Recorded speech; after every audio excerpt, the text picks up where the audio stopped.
person, I guess that's the best way to say it. I always preach to do your research first. So I love my tool AMZ Shark to do some research before I start building listings. Now, this is available for you if you'd like to purchase it. If not, that's fine and dandy.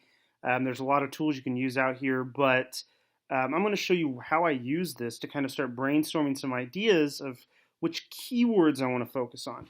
Because when you look in the world of Amazon and Google and search rankings, we've got to realize that Amazon is one of the largest e-commerce search engines in the world.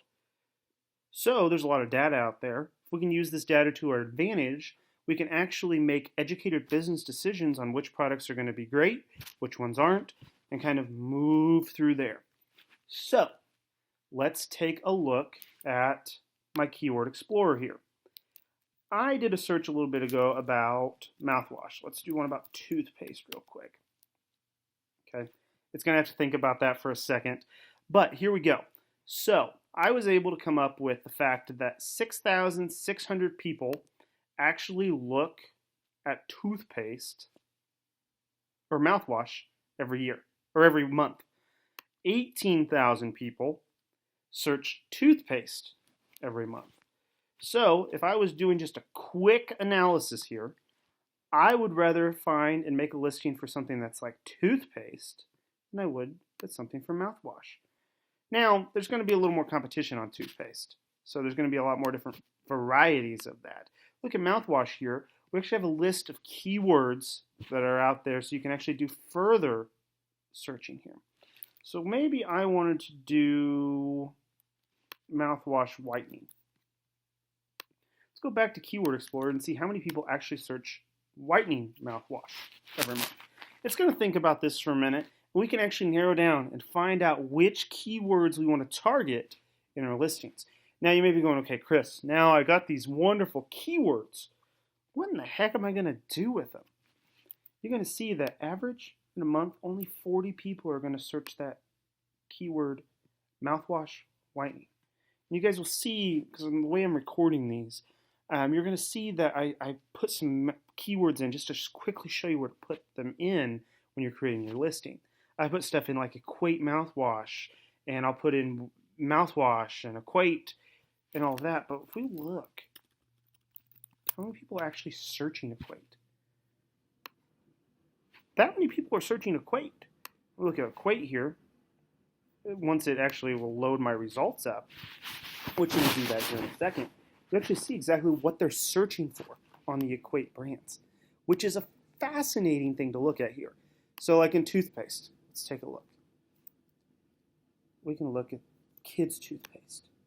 Let's go ahead and pull that search result back and put it right here. I'm going to find keywords. Only 30 searches a month on the keyword kids' toothpaste. Now we look at equate. So let's go over to Niche Scout here, which actually has the average price, the average revenue.